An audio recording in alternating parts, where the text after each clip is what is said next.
Hello, good morning. Oops. Hello, good morning, good afternoon, good evening, wherever you are in the world. Uh, it's lovely to have you on board in the live stream, and also for future viewers. Welcome to the recording of the podcast this morning. Just before we start, I'd just like to say, if you enjoy the video, make sure that you click the like button. Make sure that you click the notification bell so that you get a message every time one of my videos comes in. This morning, I'm very pleased to say that I've got my friend Mark Summers with me. Mark, would you just like to introduce yourself to everybody? Yeah, my name's Mark Summers. I'm the owner of a company called Summers Print and Promotion. We create success for you by making you stand out from the rest. So we're passionate to make sure your business is in front of your client and your target audience. Okay, thank you. So today's session is going to be all about the promotional gift sector, particularly because it's Jolabokaflod in relation to books, and how publishing companies might make use of promotional gifts, or authors might make might choose to give people, to send out promotional gifts and things. So it's something that I don't really hear people in the book trade actually talking about that much. So it'll be interesting to see what we chat about. So to get us kicking off, let's start with a nice easy question, Mark. So how would you describe what is a promotional gift, and also how does it relate to Christmas? Well, the first thing, promotional gifts are the most cost-effective way of promoting any business. You can do things on TV or things like that. It's only a sort of a small clip of time, where with promotional merchandise, you have a longer target area. You got a longer span where people will keep your brand in their mind. The part of a promotional gift is to ensure it's usable, because you want that person to regularly be using it. Two, you really want to make it sort of engaging, that somebody is proud of it. And promotional merchandise can actually do three things.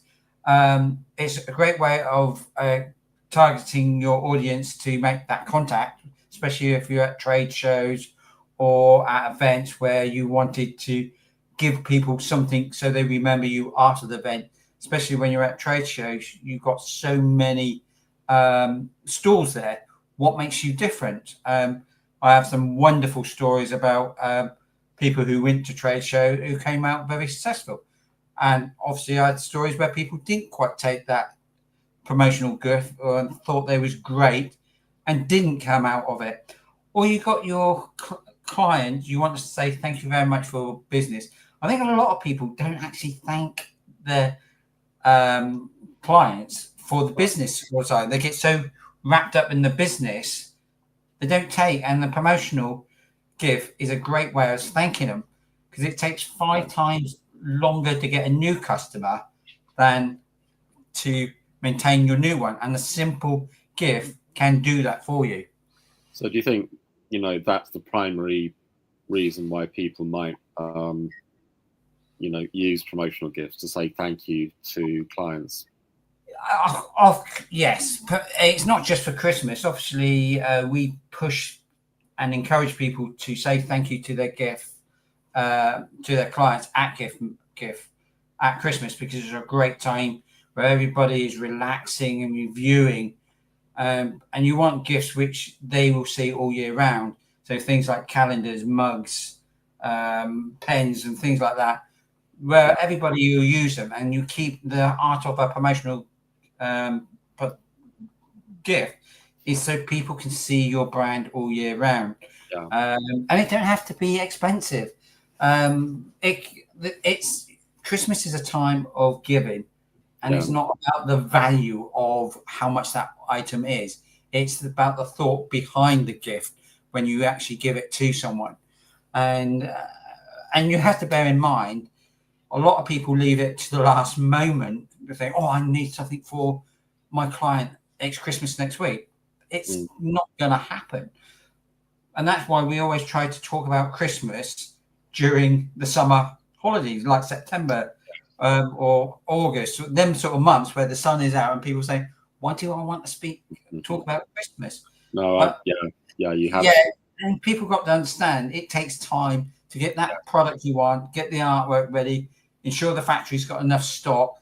And the most important thing is, if you're going to send gifts out at Christmas, you want enough time to send the gifts, whether you're going to personally give it to them or you're going to post it out to them. So do you find that people send out promotional gifts for things like awareness days or people's birthdays, for example? Yeah, it's at the moment people are talking about mental health, right?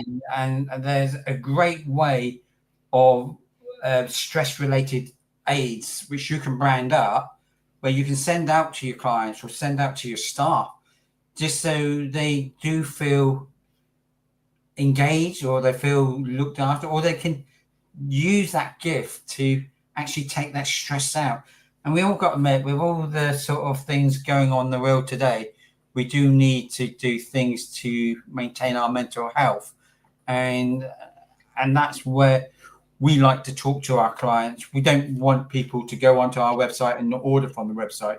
We like to talk to them, find out more about what are your target audience, what you're trying to achieve, and how can we make that personal for that person and that company. So you'd much rather do kind of like bespoke things for people after having a conversation and getting a brief from them.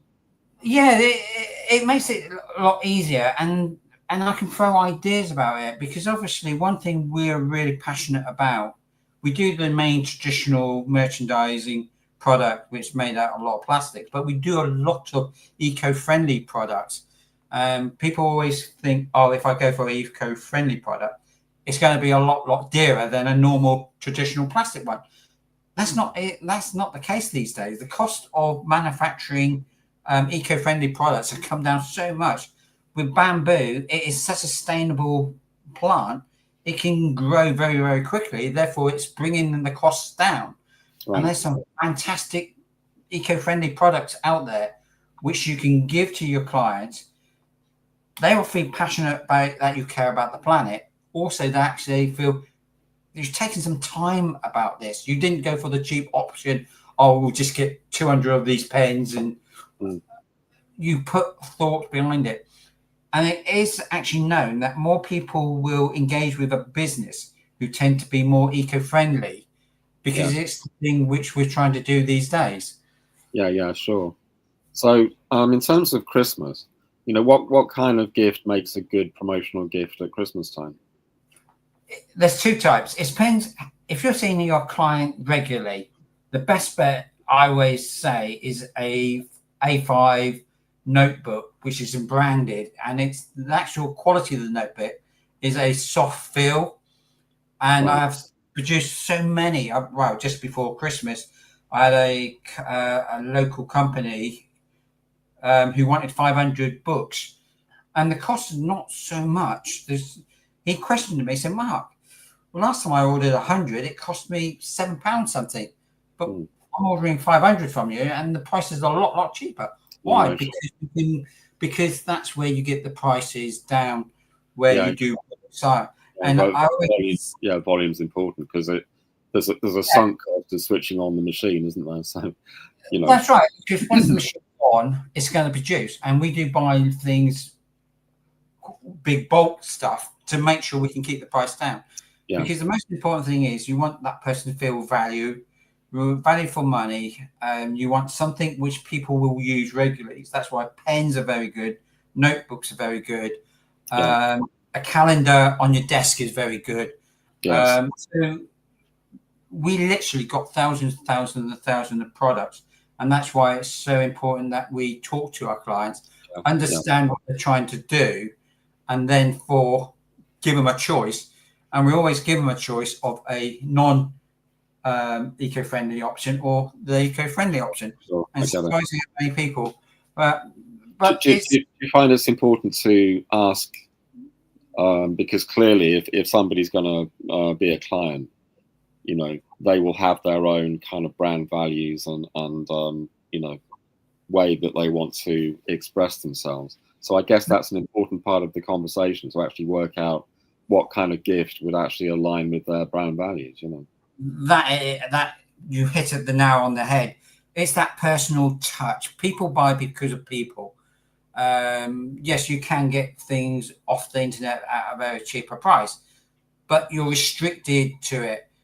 And it's so important to understand the value of a company and what they're trying to achieve, and make that product related to their business. And that's another great way of actually dealing with people in person. You can, like, for example, I had a architect who was going to a trade show and he wanted something to give away. So what we tend to do, we gave him a architect ruler, not a normal ruler. So when he gave it away and they gave plans away, Right. people get scale up. So it's actually listening to what is your business and what is the ideal product to suit your business, rather than go, yeah, you need this pen or you just need that. It's taking the thought behind it, because you want to make sure you connect with your clients or potential customers, because you want to make them stand out from your competitive.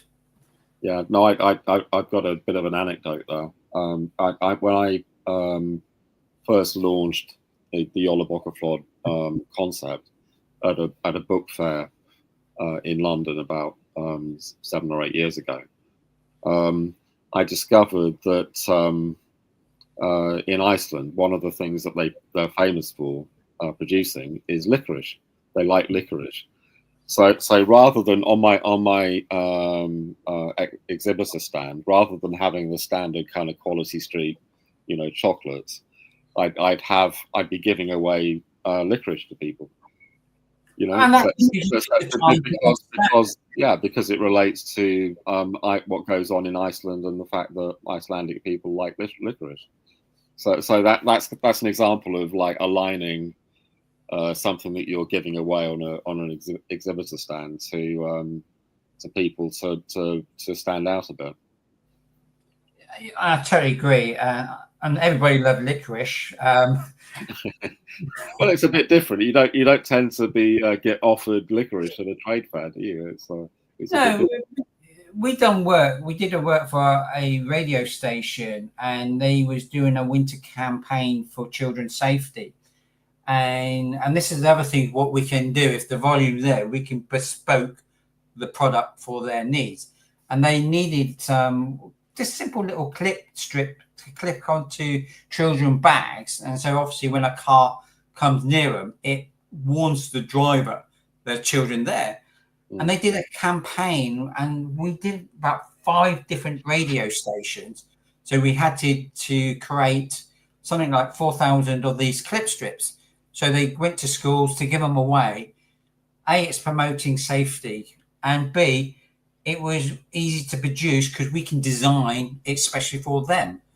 Obviously, if the volumes are lower, then we're restricted to what is available from the supplier. But we have got that option of doing a special campaign and design that unique products for you if you needed it.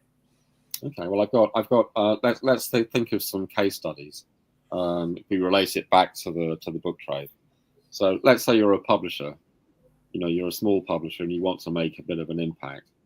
You know, what kind of promotional gifts do you think a small business that's a publisher could be? Well, you know, the most ideal thing is a bookmarker. Everybody think, well, bookmarker, but how often do you lose your place when you're reading a book? I do it all the time. Or my dog might nick the bookmarker out of the book and wondering where it is. But the good thing is bookmarker, you can make it leather, and you can make it very nice and make it comfortable. And it's easy to, when you go into these places, you have to think about transportation of that promotional good. Yeah, that's right. Because you don't want to have a van full of, say, mugs, and you have to carry them up to them. But so bookmarkers are very good. Obviously, I did say mugs are very, very good, because obviously when somebody's reading a book, they can enjoy a coffee or tea while they're reading that particular book. Or some people like pens, so they may want to, or pencil pens, where they can write in the margin, or they may have thoughts, especially if it's a book, a learning book, because obviously you got the books where it could be the bestseller crime thriller, which you take on holiday and you just wanted to sit down by the pool and read it. Or you may have a business book where you want to make sure you want to take notes and put notes in. And people have given me business books, and you open them up thinking they're brand new, but it's all their sort of thoughts in there. So that's another great way of doing it. Or you got things like coasters, which again, anything to relate to when you're relaxing to read a book. And it can be made of wood, it can be made of plastic. The wooden ones, you can actually engrave it like a burnt engraving of your logo. But it's something different. It's something where people could go, oh, I've never seen this before. But you want them to use it, so you're keeping that brand into the people's face. Okay, and from an author's point of view, let's say you've written some books. So obviously the book itself is a product that you can send people. But let's say you were running some kind of competition, you know, and the prize was some kind of promotional gift. You know, what kind of thing do you think might be appropriate if it wasn't going to be simply a you know, a book prize? Well, one of the best stories I had was a photographer who was going to a trade show, and he wanted something unique. And what we did, he had a competition going, and we branded a rubber duck. Yes, which is a lovely, and you probably heard this story so many times, Chris. And every time two things happen at that event, everybody was picking these rubber ducks up and going around the trade show, and people go, oh, where did you get that rubber duck from? Oh, I got it from that photographer. So it's a great way of directing people to their stand. But the great thing this person said is take a rubber duck and take a photograph in another place. There's a hashtag on it and enter this free competition, which allows you to do future marketing later on. But you don't have to be a traditional rubber duck. My business partner, who runs another company, does a range of different types of character ducks. So you could have a publisher duck, which so you're linking your business to that product. Or it could be, maybe, depending on what the book's about, there might be a subject that the book is about, or maybe there's a theme if it's a novel, whatever.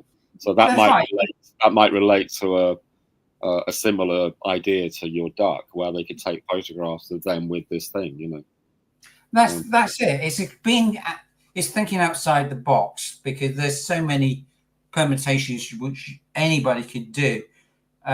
Because I love reading, and I prefer to read a book rather than read it on screen. I can't get around reading books on screen or audio books.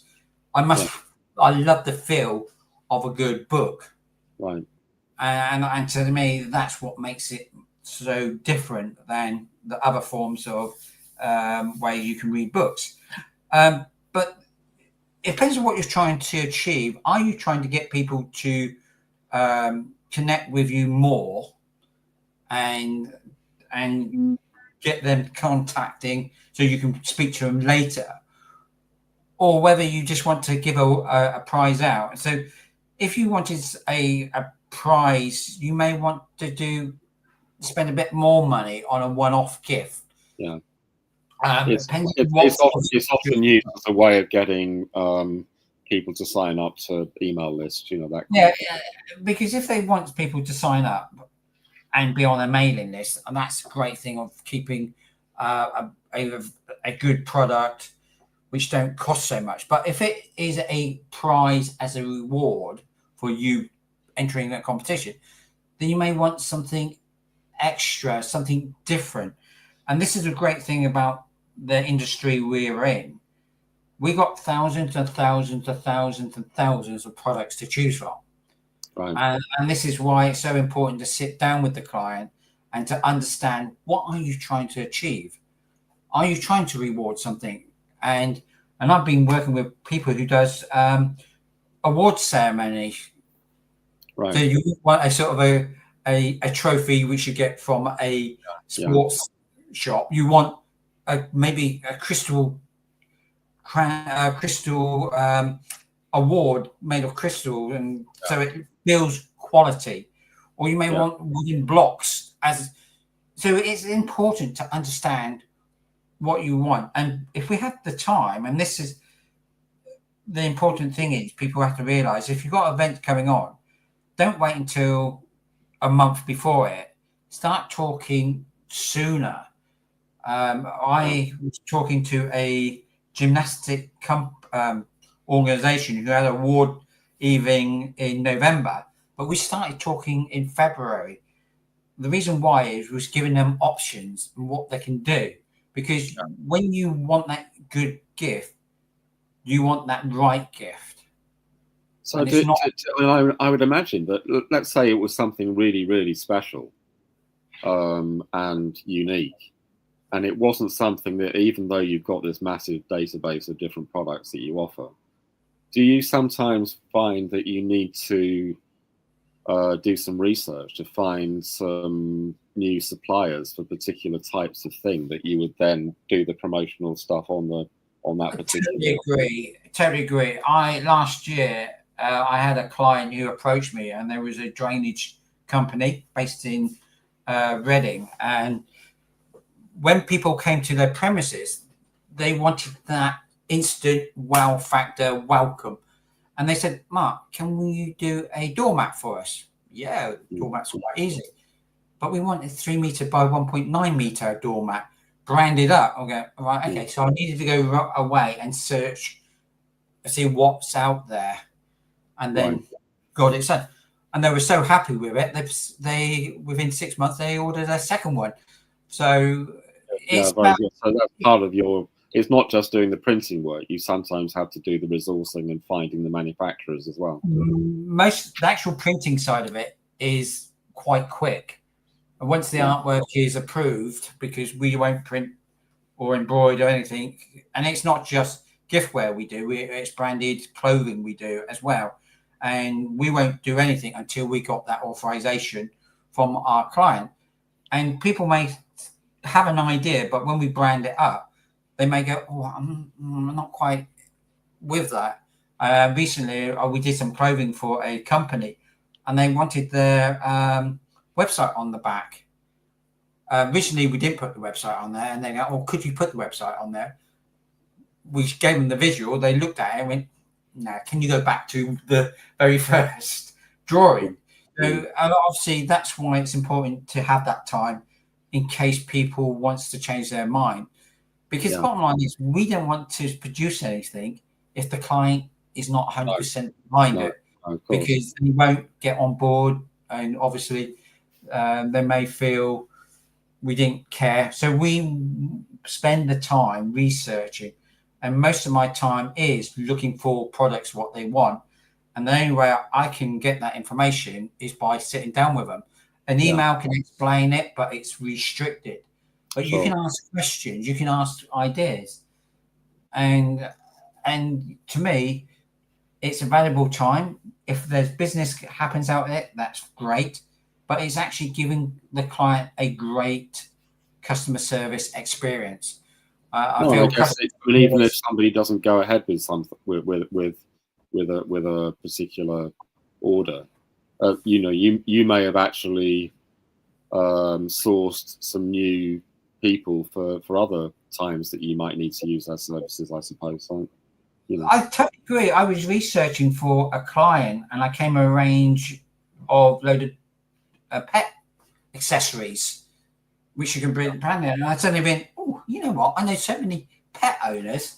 So it actually became. Oh, that's interesting. So sometimes you come across people and you don't yet have clients that might want those particular gifts, but you think, well, actually, there's a market for that, so I'll start to offer that, or maybe test it out in my catalogue to see whether people might actually want those gifts. I totally agree, and I don't ever think time is wasted, because if you spend that quality time getting that ideal product for that client, as you so rightly say, they may not use my service then. And I had one person who wanted some gifts, and unfortunately, the market in their industry, it went down a bit, so they couldn't go with the idea. However, we've given them ideas, and we know when they want them ideas, they all come back to us. And I had customers, I had meetings 4 years ago, and then they come back to me 4 years' time and say, "Oh, that great advice you gave me." Yeah. We're in that position. So to me, it's about giving that experience to the client or the customer, making them feel important, because that's the number one thing, is making people feel valued. And that's the power behind a merchandise gift. It can, and that's why when people put their team in uniforms, is a great way. And again, uniforms or clothing is another way of you can promote your business. And going to a book launch, you could always get some very easy made T-shirts. Yes. And you can give them out with the book. So, or also for trade fairs, obviously. I mean, people can be wearing T-shirts, can't they, on stands and things. So, yeah. The thing is, you think of it, if somebody is wearing a T-shirt promoting your book, it's a free advertising board. Yeah, see, that's right. You're like a Santa. Yeah. And which is great. Can we just explore? I mean, we're coming towards the end. Can we just explore the we talked earlier on about the relationships that you build up with your clients and things. Do you have any statistics or any data that kind of backs up, the idea that giving a client a promotional gift or a prospective client, that it actually works in getting sort of repeat business? I totally agree. I had 2 or 3 clients, especially with the books, the notebooks. They are business coaches, and when they come back saying, "Oh, I'm nearly out of books. Oh, can I reorder?" And I remember one time I did a book for a person up north, and we can cater for all around the UK. And one of our clients actually put a comment on her Facebook or a LinkedIn post saying, "This product resembles the quality of the service you get from this particular business coach." Okay. And the thing is, when people are talking about how they love that product, how their clients has received that product, and the only way people do that is talking about it on social media. And one thing what we do, I love doing with our clients, when we produce something for them, we encourage them to give us a photograph. Yes. And we will promote it on LinkedIn or Facebook or any of them platforms. Instead of saying, "Look at what we've done," we will talk about the client, what they do, how they do it, what makes that business different from the rest. So therefore, we're actually promoting themselves. We don't need to talk about ourselves because people can see what we've produced for them. But it's so important to work with our clients to make sure to maximize them to ask that. So in other words, that your client orders a promotional gift from you, and then you ask the business that you produce the gifts for to then ask the people that they actually give the gifts to take a photograph of them with the gift. Oh yeah, the great story is, I know this wonderful lady called Sarah Browning, and she does things called careness or kindness, and she's a champion of promoting kindness in this world, and she's fantastic. And she went to a event, and she phoned me up and said, "Mark, I need some T-shirts, but I need it in 2 weeks' time." Okay, fine. Mm-hmm. So we printed in some T-shirts, and she wore these T-shirts at this event, and people kept commenting on her post, "Oh, I love your T-shirt. Can we have one? Can we have one?" Okay. So it could actually, again, be another form of... You get direct feedback. So people will go, "Oh." And so the thing is, if it's presented well, and she really done a fantastic job, and she said, "I didn't think I would wear the T-shirt many times, but every time she's out somewhere, she's wearing it." because she's proud of her brand. Yeah, yeah, And yeah.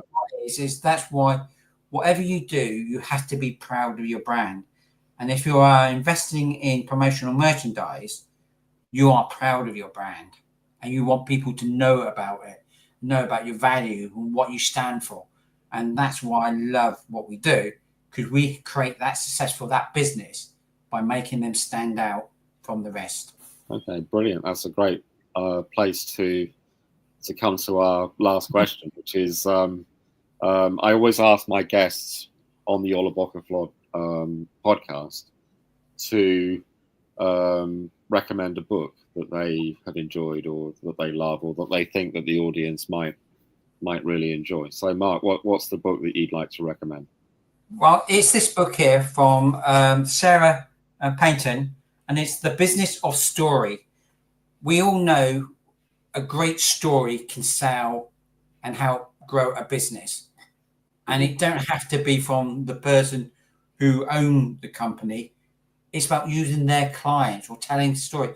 A bit like I said about the photographer who went to a trade show, never been to a trade show before, or the person who thought he was the best salesman and didn't take any promotional stuff and didn't get any leads. So it's actually story to sell, and this book actually tells you how to make that story in a way which will engage other people and who wants to do business. And it's a fantastic book. It's one of the best books I read this year, and I would recommend it fully. That's fantastic, Mark. That's a fulsome recommendation. I normally ask people to explain what they love so much about it. So is there a sentence that you could just summarize what you've just said in terms of why it's so good? It's taking a story and to create it in a way where people can understand the passion behind it. And people, I think, telling stories, a lot of people don't tell about what is behind the story and what is trying to achieve. And that book helps you to construct that story so it ticks a load of points. And it's a working book. It's not a book you read and put down. You use it and you examine it and you read it. Okay, that sounds very interesting. So the other thing that I do in my catalogue, which I'm going to be launching in 2025, is that as well as the recommendation of the book and why you like the book, I then say, this book's being recommended by Mark, in your case, and then I run essentially it's like a classified ad, which promotes something that you would like to promote. So I guess it could be the company, or it could be some particular project that you have going, next year that you'd like to draw attention to. So what is it that you'd like me to put in my catalogue to promote you the next year? I think this year, I wish we had this a couple of years ago, because obviously, as you know, I did the 3 peaks for the Berkshire MS Therapy Centre because my wife unfortunately suffered from MS and is in a wheelchair. I think this year I really want to help company grow their business, to make them stand out and make sure they can get their target people. And that's the most important. It's not about me. It's about how we can help people. Clearly, your business, which I mean, you I don't know whether we mentioned the name previously, but it's, I mean, you say what the name of the business is. The name of the business is Summers Print and Promotion. Okay, so I can mention that, but you've got a particular emphasis next year where you'd like to help people. There's 2 lots of people who go into trade shows and who wants to connect with their target audience, or people who want to create that everlasting impression on their clients when they're meeting them for the very, very, very, very, very first time. They've got 7 seconds to make that all-important impression. That's we can help them to create that impression. Okay, that sounds terrific. So if people want to get hold of you, Mark, how do they do that? Well, they can follow me on LinkedIn, and obviously once this podcast goes up, we can share my details. or Yeah. you can just look us up on, so it's Summers Print and Promotion, and you can go to our website and you can ask for a meeting from that. Okay, so do they? Is there a discovery call thing, or is it just simply you send an email to say that you'd like to have a chat, or is it like an order form? What I tend to do is people connect with me, and then I will send them my calendar, and they can make an appointment. Yes. So therefore, we can spend quality time. Sure. If it takes longer than the 40 minutes, then fine. But it's about making sure we get that more important information about what they're trying to achieve. Okay, that's terrific. So thank you very much, Mark. And just before we go, I'd just like to remind people that if you've enjoyed this conversation, click the like button, and also click on the notification bell so that you get notified whenever one of these videos comes up. So just to say thank you so much, Mark. That was a really interesting conversation. And well, thank you very much for having me. We'll be in touch soon. So bye everybody, and I'm going to end the live stream now. So thank you. Thank you. Bye. Oh, hang on. It's